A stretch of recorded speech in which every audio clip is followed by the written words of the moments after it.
Hi everyone, today is September the 12th, 2016. I have a letter here from Schaeffer Cox.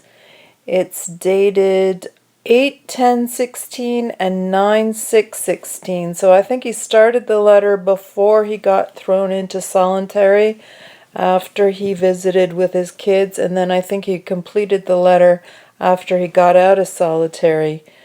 And it's called A Thought-Provoking Visit by Schaeffer Cox. It starts, I stand alone in the extra-wide hallway of the prison, but the tiled floor, concrete ceiling, humming fluorescent lights, and the creepy absence of window make it feel claustrophobic, nonetheless. The temperature is in the high 90s, and I feel a bead of sweat trickle down my back under my freshly starched khaki prison uniform. My feet itch in their new socks inside my old shoes. The bars of the slinging gate in front of me slam shut with a heavy impact that sends a shockwave through the concrete floor. I must wait. I stand motionless under the burning stare of the camera mounted above the gate.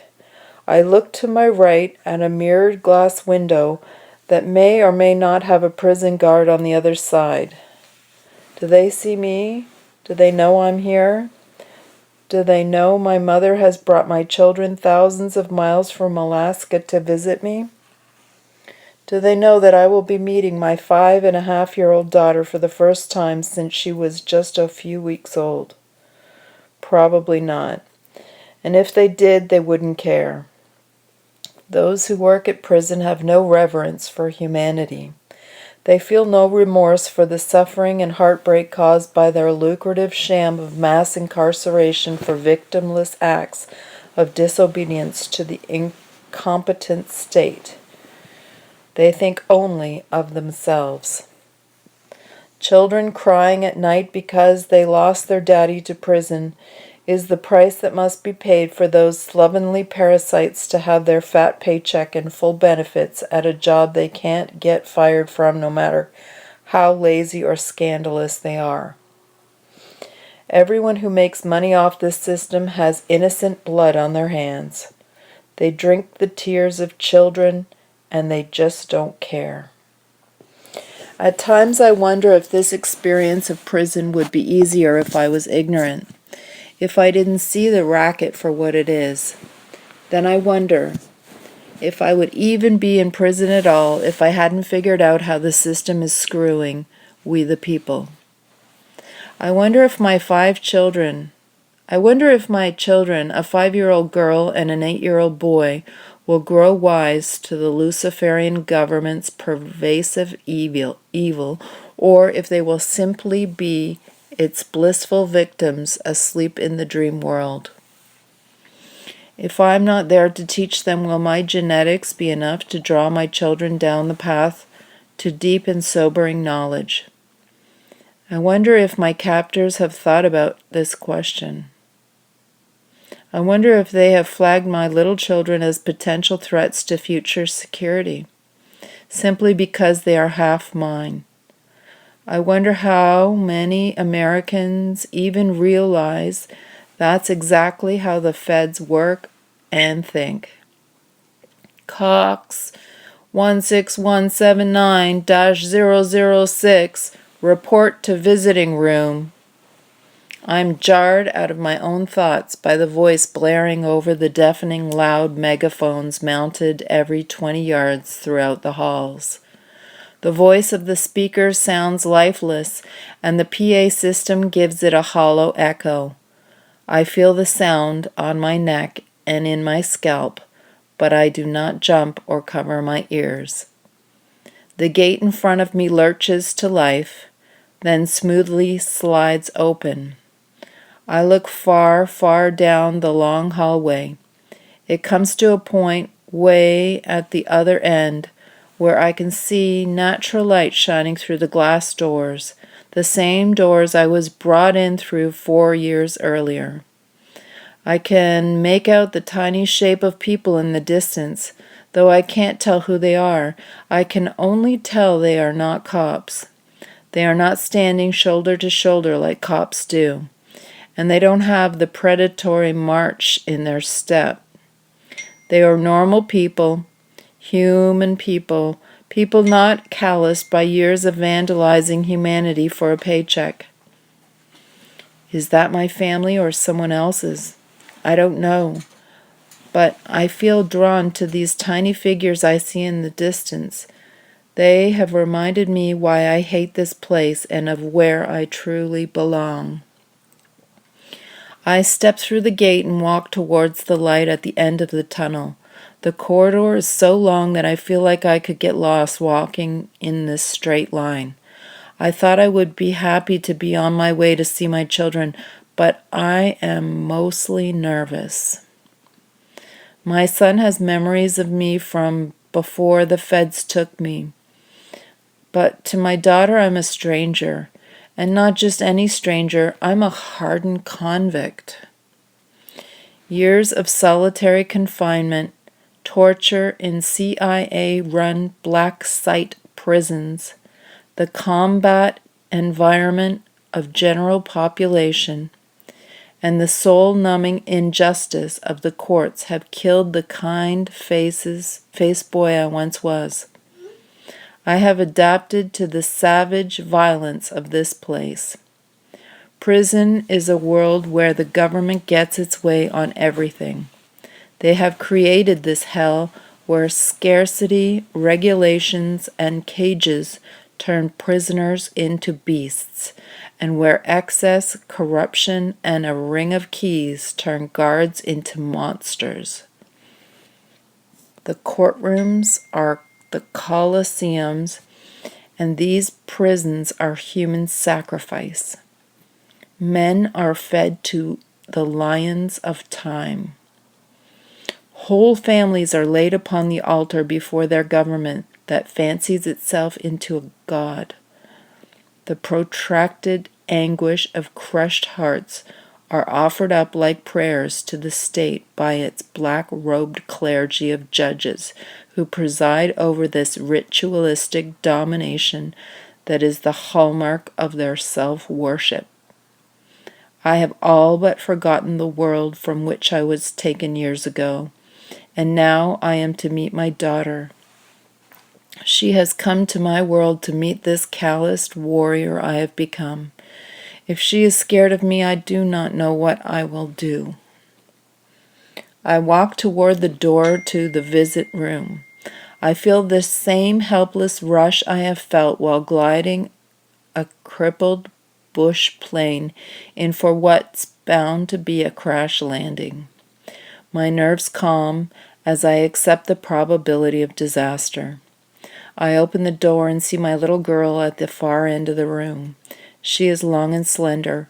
Her platinum blonde pixie hair move in the wind as she sees me and walks my way. I have only seen still pictures of her until now, and I am stunned by how delicately she moves.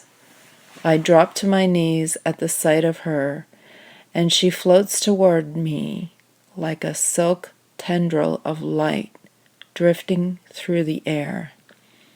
Her face is expressionless. Her eyes are innocent, penetrating, and inquisitive, as though she sees things others have forgotten how to see. I wait for her to speed up or slow down, to look to her grandmother for reassurance, or to just pass me by like a stranger that I surely am. But she does not. She floats up into my embrace and drapes her arms around my neck, then lays her head on my shoulder in elegant silence that forgives the lost years. Somehow, by God's mercy, I know this child I have never met, and she knows me. I cry a skill I lost years ago and have now only at this moment relearned. I turn to my son, who is slowly walking toward me. He is 8. He is no longer the little boy I remember. He has reached the age of understanding, and I can see it in his face. His gaze is fixed to mine. His eyes are wide, and his mouth is somewhere between a smile and a sigh of relief, as if for a moment the joy of seeing his father has overpowered the sense of loss he has lived with all these years, and that he will continue to live with. His pace quickens from a walk to a run, and he crashes into my hug. He is tall and skinny. After living in a world of only full-size men, I have forgotten how small and breakable a child is. It feels like hugging a wind chime as I hold him tight in my arms. I smell his hair and his clothes. It's the smell of grass and swimming pools and Slurpees and the hot summer sun. All I want for him is a happy childhood where he is safe and loved. I love you, son. I'm proud of you. I love you more than life itself. I'm happy to see you, I say as my hands seem to swallow his tiny back and rib cage. Then he speaks. I love you, Daddy, and I missed you real bad. It's a voice I remember. It's the same voice whose first word was Daddy. My mind flashes back to that first word, tightened up in one syllable, Daddy. I hold him and rise to my feet, remembering the days when I was a husband and a father, not just a numbered commodity in a federal warehouse. I gently sway side to side with a child in each arm. My mother approaches and hugs me through the tangle of children I'm holding. She cries, thank you for bringing the children all the way to see me, thank you, I say in a calm whisper as tears stream down my neck and down my collar. She sighs a sigh of relief that speaks of unknown hardships. It took a miracle. There were hundreds of people praying for us and we barely made it. What took you so long? We've been waiting for an hour and a half. At first I'm surprised she is asking a question like this. I've been standing in the hall for an hour and a half too. I say, no, really, thinking about her question. Why? What happened? Why wouldn't they let you come in? She says, insisting on an answer. I finally realize she comes from a world I've forgotten. I answer, this is federal prison. They don't care. They made us wait and waste a precious hour and a half of a 3-hour visit because they were probably eating Fritos or sexting their hillbilly girlfriends. They don't answer to us or anyone. Mom, I've watched people die because they choked when the cop was about to go on break. When a cop came back from break, they were dead. The cop didn't care, and us prisoners were locked in our cages where we couldn't help the guy. That's just how it is here. Humanity means nothing to them. It doesn't matter that you came 3,000 miles from Alaska.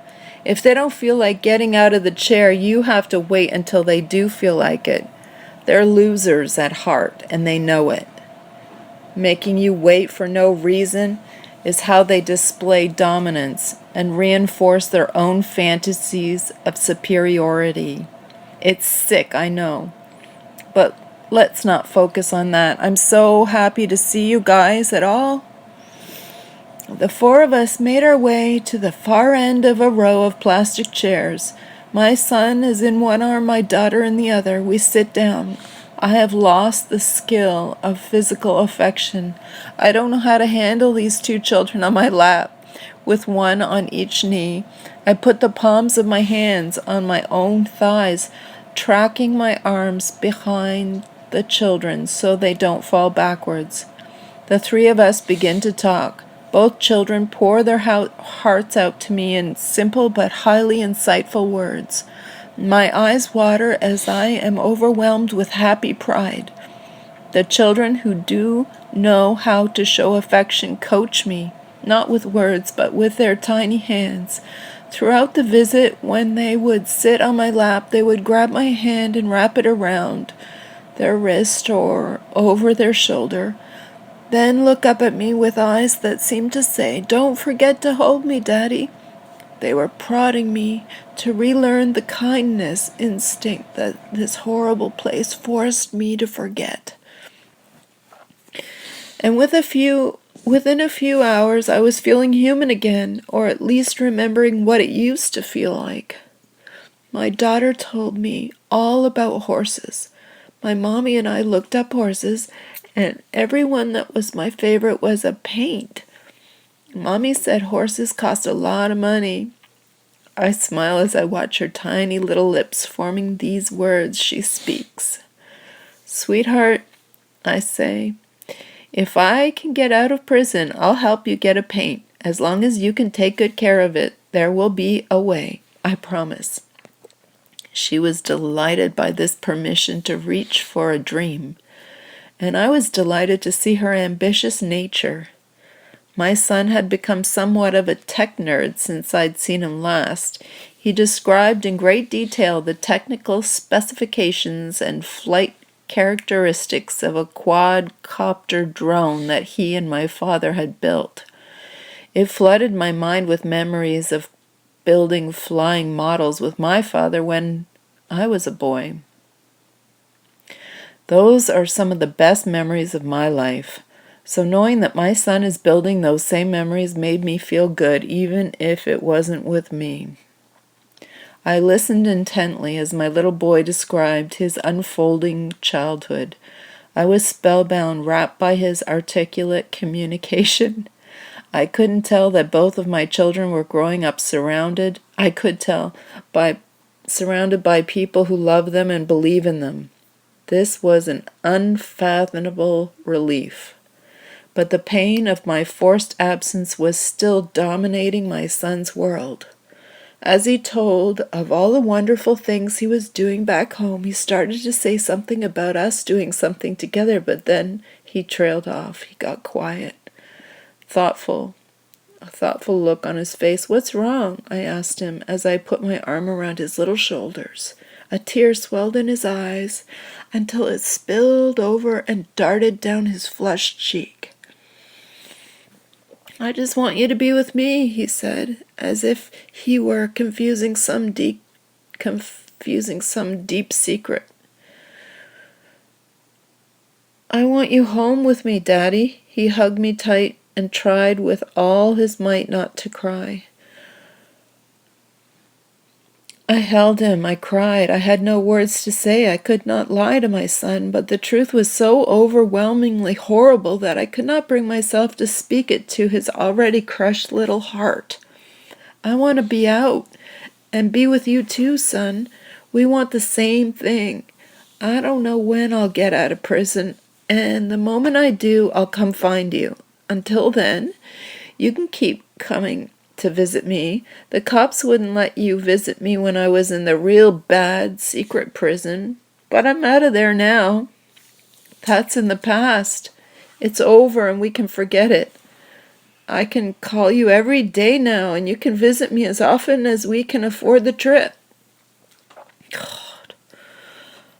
I now regret saying those last few lines. 2 days after our visit, I was pulled out of general population and thrown naked into solitary confinement, where I stayed for 21 days.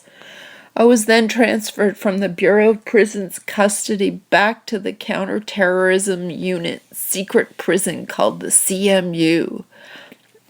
I'm not allowed to tell anyone what goes on in this unit, not even my attorney. This place is committing war crimes, and they know it. This is why we are all threatened into silence. I spent almost 4 years in this hell until with no contact with my children.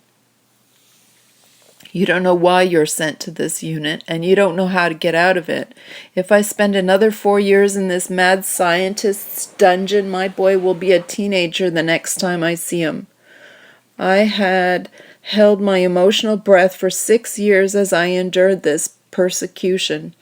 Then, for the first time since the satanic feds raided our home and dragged me away, I saw my children.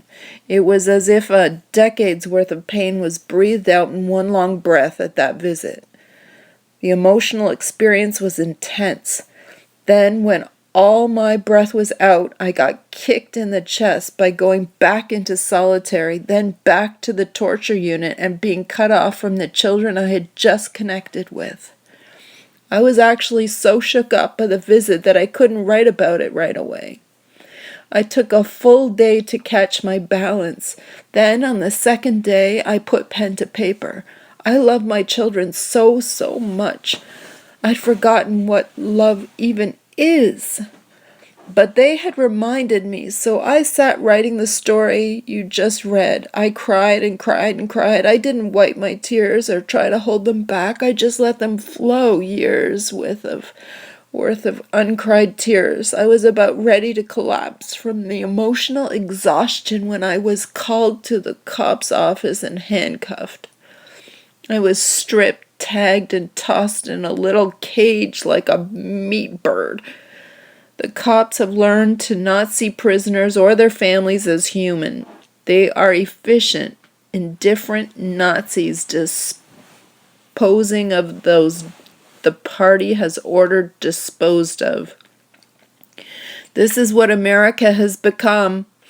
The only difference between what's happening in this country right now and the Holocaust is how many movies have been made about it. When the truth is revealed, you will know this to be true. I found myself naked in a dark and completely bare concrete box. I was cried out. The story I'd written of the visit may or may not be lost forever. I will most likely never see my children again as children, and because the CMU prohibits most attorney-client communications, I will likely be stuck here for 20 years more. This was a low, low place. Seeing my children was like a dream within a nightmare. I woke up from the dream into the nightmare. Then I started scrambling to hang on to the memory of the dream before it crumbled and slipped away as dreams do. I remembered my daughter falling asleep in my arms at the visit and how her neck, ear, and hair looked exactly like her mother's. I remembered her pretty little hands as she ran them through my long hair, the feel of her palms on my face as she disapprovingly rubbed my stubble. I remember the sound of her voice and the wonder in her eyes. She was too young to comprehend the injustice of her loss. She simply held my hand and was glad to have finally met her father. I thought hard, trying to impress the memory of my beloved son into my jaded mind.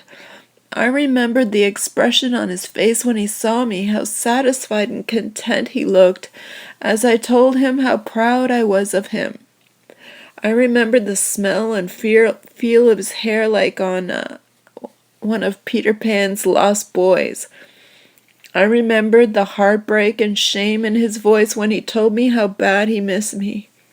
I remembered how he had been comforted when I told him that none of this was his fault or my fault, but that if it was just a hardship we must soldier on through. I remembered his kindness to his little sister. I remembered the tears in his eyes as he walked away at the end and said in his voice that owns my soul, "Goodbye, Daddy."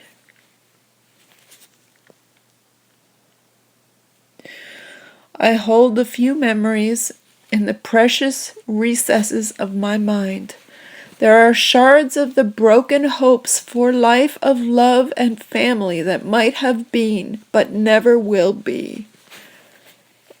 For my children, they are the only memories that they'll have of their father.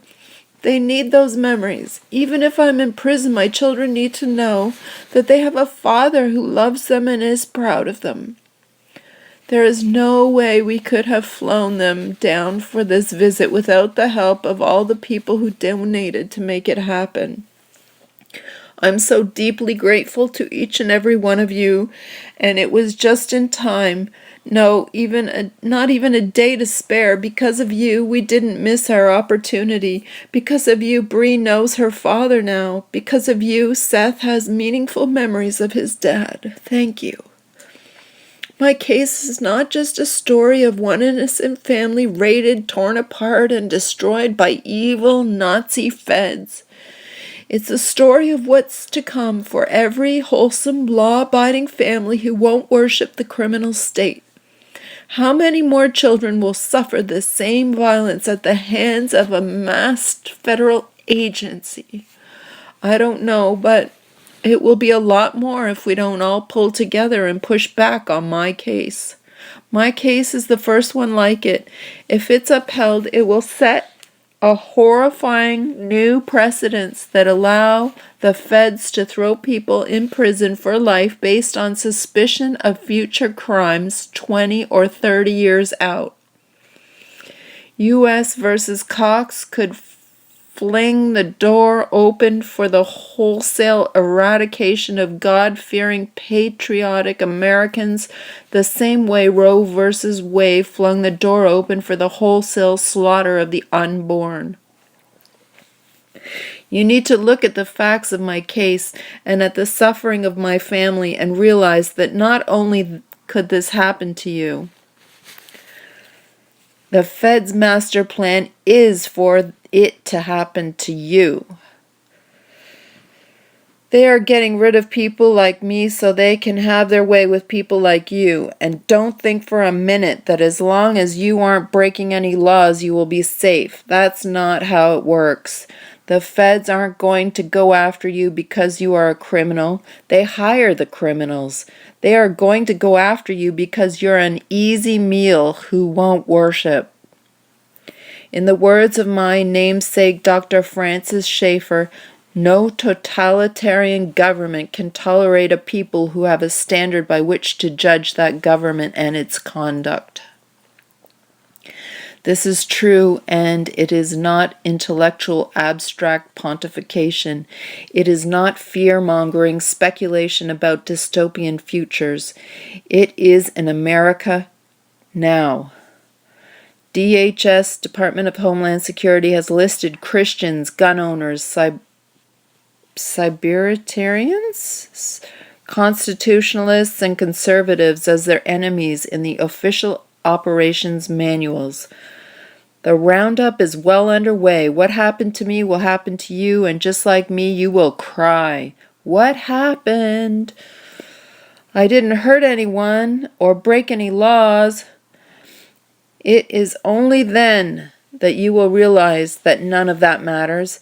If you believe in the Bible or the Constitution, if you are more loyal to your wife or kids or neighbors than you are to the holy feds, if your obedience to the badge or your faith in the robe falters even for a moment, then you are an affront to the supremacy of the state, and you will be captured by the cops, vilified by the prosecutors, condemned by the robe, then disposed of by the prisons.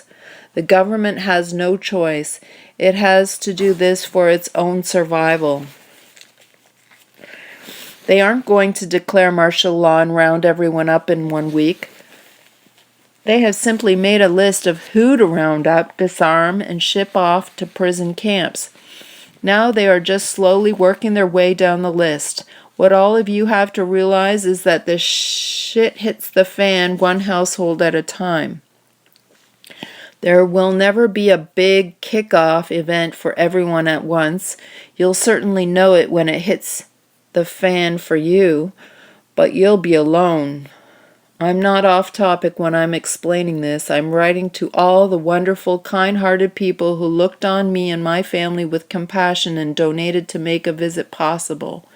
You gave money so my children could reconnect with their father.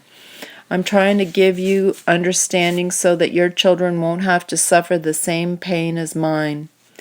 The truth is that this oppressive empire of lies is only strong in our minds. A lie has no power simply by being told. It only has power after the hearer believes it. If we just stop believing the official mythology, the tyrants and their lies will dissipate naturally. That's what I want to see happen in this country, because that's what will spare our families the terror and devastation that my family has suffered at the hands of these violent predators. Let me explain the worldwide big picture. It's all about money. Is only true to a certain point. Here's why. The Feds, the Chinese, the EU, the Arab states, they are all basically the same. They are cheap thugs for the world bankers. Here's what the world bankers do. They go to France and offer to loan them massive amounts of cash to attack Germany. Just pay it back after you've won and made Germany your slave. Then the world bankers turn right around and make Germany the exact same offer. We'll finance your war with France. Just pay it all back after you've won and made France your slave. Now, from the world banker's perspective, it doesn't matter who wins or loses the war, because whichever way it goes, the world bankers are going to end up owning the winner, who will owe everything they have, including the freshly conquered loser, to the bank. Got that? Anytime the world bankers can start a war, they will have a net gain of at least 2 countries, as long as they finance the conflict. This scheme has been the dominant characteristic of the entire 20th century, and it has caused millions of children to suffer like mine are suffering right now. Let's look at what motivates these banking gangsters, or banksters as they are known to those who are wise to their tricks. It's not money, I promise. The banksters hold a worldwide monopoly on the creation of both cash and credit. So, for them, money is literally, not figuratively, endless. They could double the amount of money that exists in the world with a simple ledger entry, then spend it on anything they feel like. They are past chasing money. Not only do they have all the money they create all the money. So, are they now only after political control? Well, they sort of already have that nailed down too. They do it by extending loans to nations all around the world and writing the terms of those loans in such a way that the debtor governments are prohibited from paying off the loan. Here's how it works. Say I'm a bankster and you're a government. I approach you and offer you to loan you a post-it note with my original blue ink thumbprint on it, which will be accepted as money the world over. The terms of the loan say that you have to pay me back 2 thumbprint notes tomorrow for the one you borrowed today. You accept the loan and have money today, but then tomorrow rolls around and your debt is due. You come to me and explain that you have a problem. You owe me 2 of my thumbprints, but can't come up with a second one. I smile to myself knowing that there is only one post-it note thumbprint in existence, and that the terms of our dictate that I be paid back in my own thumbprints, no imitations or substitutes. Because of the way I wrote the terms, the only way you are going to be able to make a payment with thumbprint interest is to borrow that second thumbprint from the only source, me. So, I say, all right, here are 4 thumbprints. Just pay me back 8 tomorrow. So, you have 5 thumbprints in hand. You pay me 2 for yesterday's debt. This leaves you with 3. But by this time tomorrow, you'll owe me 8 and only have 3, leaving you 5 thumbprints short. So tomorrow I will loan you 16 thumbprints on the same terms. Bring me double tomorrow. I just keep loaning you money to service your debt to me until the interest is greater than the value of everything you own. This is when you are ripe for harvest by me, your tricky creditor. The conversation will go like this. You: I'm here to take my usual loan and make my usual payment. Me: actually, I'm not making any loans today. What? How am I going to make this payment? Me: I don't know, but it's due today. What have you got of value? You: well, I can give you all the thumbprints I have, but it's still not nearly enough. Me: okay, well, give me all the thumbprints and I'll send a truck over to pick up all of your belongings. They're mine now. Do you see how that works? You were beat the moment you accepted that first thumbprint and agreed to pay me back with interest in thumbprints that I alone can create. It wasn't a loan. It was a card trick to get your stuff. Now, if I had loaned you a raspberry today for 2 raspberries tomorrow, it wouldn't be a card trick. You could go berry picking and get me the blueberries you promised, because God makes raspberries grow in the wild. But my thumbprints only come from me. Everything I just described works the exact same way when you scale it up 1,000,000,000,000 times. Instead of thumbprints on a post-it note, it's a serial number on a Federal Reserve note. Instead of me pulling the trick on you, it's the banksters pulling the trick on government and saying, we'll let you stick around for appearances, but we own the country and we call the shots from now on. So the banksters have snared nearly every single government on earth with this trick. So if they have the more in the universe, and they have every last government in their pocket, haven't they achieved world domination? Basically, yes, they have. But they are doomed, and they know it. Humanity will be their downfall. Here's why. Mankind is made in God's image. We have His romance, His hope, His creativity, and His love. It is natural for man to tire of war and to make peace. It's natural of man to fall in love, have a family, and build wealth. Man solves problems, produces art, finds new ways, and explores new places. God attributes in us, cause us naturally to advance toward a wonderful renaissance. God's attributes in us cause us naturally to advance toward a wonderful renaissance.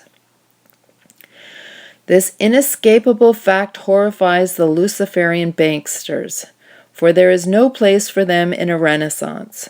The banksters and their governments are parasites on humanity.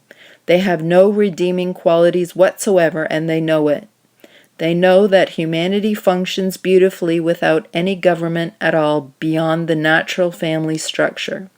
They know that every political ruler from dog catcher, the Supreme Court judges, are nothing but an extension of Nimrod's folly. They know that the moment humanity is honest with itself and grabs the debt charade, that it's over. The banksters know that as soon as people decide to not be scarred of life without a government, the world will just wake up, and this nightmare will be over, along with the banksters and their reign of terror and imaginary debt. These banksters and their governments are trying to keep humanity from achieving breakout speed and leaving them behind. If humanity ever catches its breath for long enough to look around and figure out the racket, the game is over. Humanity will win. This is why the banksters and their governments are using all their money and power to keep mankind fatigued with stupid wars, fear propaganda, economic hardship, hopeless debt, miseducation, artificial desires, manipulative taxes, and above all, self-doubt and distrust at others. This is Satan vandalizing humanity so that it cannot be a shining testament to the beautiful nature of God who created us. The whole point of war and prison and government itself is to waste young lives and wealth so it can't be used to get humanity out of the dark ages of fake debt and violent nation states. The system isn't stupid, it's sabotaging humanity on purpose. This doesn't make sense to good-hearted people, so they just wrongfully assume the waste and apparent insanity of the government is due to incompetence when it's not. I'm no hero, there's nothing special about me. It's just that the plague on humanity and our fight to break free from it is too big to comprehend. My story is that struggle condensed and displayed in one man, one family, one heartbroken child. When people see my story, they don't see me. They see their own battles, their own pain that never needed to be. If I can understand what's happening to me and why, and if I can explain it to everyone else in a way that makes sense, then I can save many people from the pain and loss I am suffering.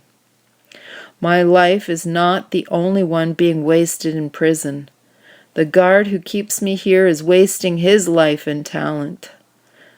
The CTU snoop who reads my mail before it goes out is a wasted life.